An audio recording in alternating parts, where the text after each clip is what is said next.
नमस्कार दोस्तों, आप लोग कैसे हैं? आशा करता हूँ आप लोग स्वस्थ होंगे, मस्त होंगे। तो हम लोग क्लास 12th का हिस्ट्री का संपूर्ण चैप्टर यानी कवर करने वाले हैं।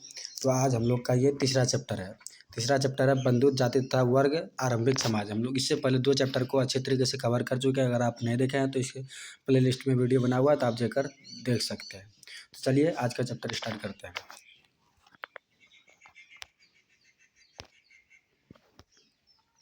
सबसे पहला क्वेश्चन है कि आश्रम व्यवस्था में कितने प्रकार का आश्रमों का उल्लेख है? तो आश्रम व्यवस्था में 4 प्रकार के आश्रमों का उल्लेख है। आश्रम व्यवस्था में कितने प्रकार का आश्रमों का उल्लेख है? 4 प्रकार का, यानी ऑप्शन नंबर बी। अब वो आपके मन में सवाल आया होगा, ये 4 जो आश्रम है कौन कौन है? तो ध्यान रखिएगा, पहला नंबर ब्रह्मचर्य आश्रम है। पहला नंबर ब्रह्मचर्य आश्रम, जो जन्म से 25 वर्ष तक माना जाता है। ये जो ब्रह्मचर्य आश्रम है, इसमें पहले यानी यह शिक्षा और ज्ञान पर आधारित होता है, इस बात को ध्यान रखिए। और दूसरा जो है गृहस्थ आश्रम है। इसका जो वर्ष माना जाता है 26 से 50 वर्ष। इसमें गृहस्थ यानी घर जीवन के परिवार के बारे में बताया गया है। और तीसरा है वानप्रस्थ आश्रम। इसका जो है एज जो है 51 से 75 के बीच माना जाता है। यह जो है भक्ति पर आधारित होता है। और चौथा जो है संन्यास आश्रम है, यह 76 से 100 है। इसमें जो है संन्यास या मोह माया एवं त्याग कर यानी इसके बारे में बताया गया है। तो ध्यान रखेंगे चारों आश्रम का नाम आप। अगला अश्वमेध यज्ञ का आयोजन क्यों किया जाता था? यानी अश्वमेध जो यज्ञ होता था, इसका आयोजन क्यों किया जाता था, ये बताना है। तो अश्वमेध यज्ञ का जो आयोजन जो है शाही संप्रभुता के लिए किया जाता था। शाही संप्रभुता के लिए। अगला है कुरुक्षेत्र का युद्ध किसने जीता था? कुरुक्षेत्र का युद्ध किसने जीता था? तो ये पांडव ने जीता था, ध्यान रखेंगे। कुरुक्षेत्र का युद्ध किसने जीता था? पांडव ने जीता था। अब पांडव कितना भाई था? 5 भाई था, ध्यान रखेंगे। युधिष्ठिर, भीम, अर्जुन, नकुल और सहदेव। जिसमें कौरव का यानी पूर्ण तरह से सर्वनाश हो गया था, निहार हो गया था। इसमें कौरव पराजित हुआ था। अब कभी कभी पूछ लेता है क्या महाभारत का युद्ध का क्या कारण था? तो ये कारण, इसका मुख्य कारण जो है न्याय और धर्म के प्रति था, इस बात को भी ध्यान रखेंगे। और इसमें कौरव यानी हार गया था। और ये दोनों यानी इस महाभारत के युद्ध में यानी पांडवों के पक्ष से यानी केवल 7 लोग ही जीवित बचे थे। अब उस 7 में से 5 पांडव और 6ठा सात्विक और 7वां कृष्ण था।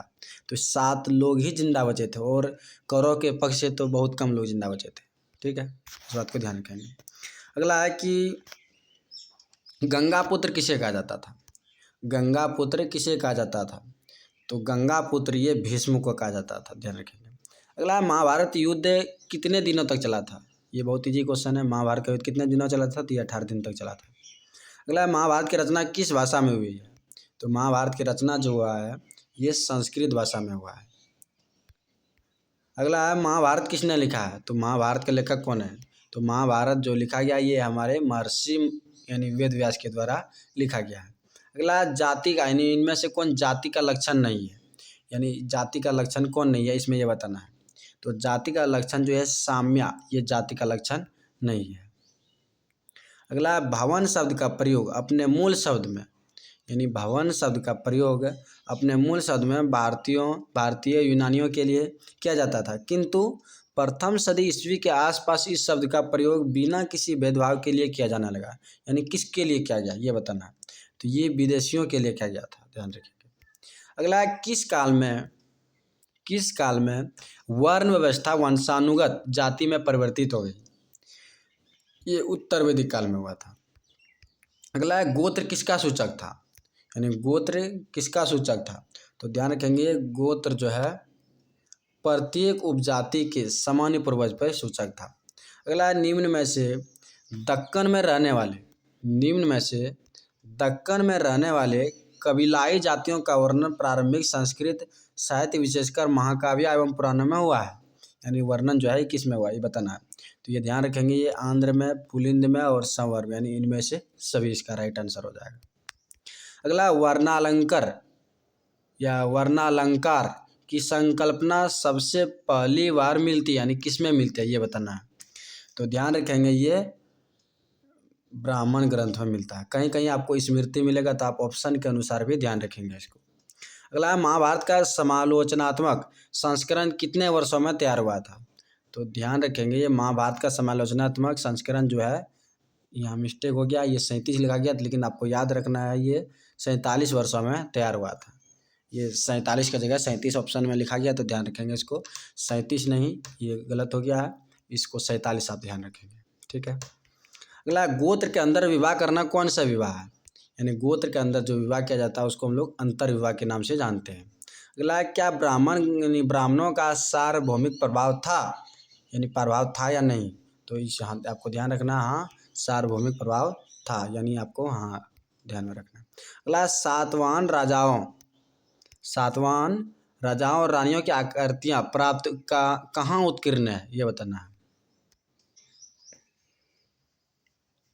तो ध्यान रखेंगे ये गुफा की दीवारों में। कहाँ? गुफा की दीवारों पर। ऑप्शन नंबर सी इसका राइट हो जाएगा। अगला, द्रोण अद्वितीय तीरंदाज किसको बनाना चाहते थे? तो ध्यान रखेंगे ये अर्जुन को बनाना चाहते थे। किसको बनाना चाहते थे? अर्जुन को। ध्यान रखेंगे। अगला, मनुस्मृति में कितने प्रकार का विवाह का उल्लेख किया गया है? यानी मनुस्मृति में कितने प्रकार का? तो ध्यान रखेंगे मनुस्मृति में 8 प्रकार का विवाह का उल्लेख किया गया। अगला, महाभारत में गंगापुत्र के नाम से किसे जाना जाता है? तो महाभारत में गंगापुत्र के नाम से भीष्म को जाना जाता है। अगला, महाभारत के आदि पर्व के किस अध्याय में भीष्म द्वारा 8 प्रकार के विवाह का वर्णन किया गया है? तो ये 102, यानी ऑप्शन नंबर इसका सी हो जाएगा, 102 में। ठीक है। अगला, अम्बालिका किसकी पालियाँ थी? यानी अम्बालिका किसकी पालियाँ थी? तो ध्यान रखेंगे ये विचित्र वीर्य का था। अगला, महर्षि व्यास द्वारा उत्पन्न संतान थी, यानी महर्षि व्यास के द्वारा उत्पन्न संतान कौन था? तो ये पांडु, धृतराष्ट्र और विदुर, यानी इनमें से सभी हो जाएगा। अगला, घटोत्कच किसका पुत्र था? यानी घटोत्कच ये किसका पुत्र था? तो घटोत्कच याद रखेंगे ये भीम का पुत्र था। अगला, भीम ने हिडिंबा के साथ कौन सा विवाह संपन्न किया था? यानी भीम ने हिडिंबा जो था उसके साथ कौन सा विवाह? तो ध्यान रखेंगे गंधर्व विवाह संपन्न किया था, जिसको गंधर्व विवाह को प्रेम विवाह के नाम से भी जाना जाता है। ध्यान रखेंगे। अगला, द्रौपदी किसकी पत्नी थी? तो द्रौपदी जो है किसकी पत्नी थी? तो ध्यान रखेंगे अर्जुन का, नकुल का, सहदेव का, यानी इन सभी का ये यानी पत्नी था। कौन? द्रौपदी। अगला है कि श्रीमद् भागवत गीता के महत्व पर किसने विचार व्यक्त किया है? यानी श्रीमद् भागवत गीता के महत्व पर किसने विचार व्यक्त किया है? तो ये महात्मा गांधी, विवेकानंद, बाल गंगाधर तिलक, यानी इनमें से आपका सभी हो जाएगा। अगला, ब्राह्मण वंशीय सातवाहनों यानी नरेश वशिष्ठ पुत्र सातकर्णी ने विवाह संबंध किस वंश के साथ जोड़े थे? तो ये शक, इनमें से नहीं हो जाएगा आपका ऑप्शन नंबर ए। अगला है, महाभारत के किस पर्व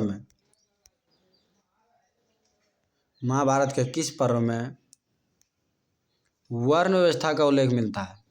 महाभारत के किस पर्व में वर्ण व्यवस्था का उल्लेख मिलता है? तो आप ध्यान रखेंगे ये शांति पर्व। ठीक है। अगला, ऋग्वेद के पुरुष सूक्त में सर्वप्रथम किस वर्ण का उल्लेख मिलता है? सबसे पहले किस वर्ण का उल्लेख मिलता है? तो ध्यान रखेंगे वैसे मिलता चारों वर्ण का है, लेकिन आप ध्यान रखेंगे ये शूद्र का मिलता है। ठीक है। तो इस चैप्टर में हम लोग टोटल 30 प्रश्न एकदम अच्छे तरीके से कवर कर लिए, और इस चैप्टर में इससे बाहर आपका एक भी प्रश्न नहीं आएगा। ठीक है। तो आप लोग इसको अच्छे से पढ़िएगा और अच्छे से दिमाग में सेट करके और याद कर लीजिएगा। ठीक है। तो मिलते हैं हम लोग किसी नेक्स्ट वीडियो में, तब तक के लिए धन्यवाद।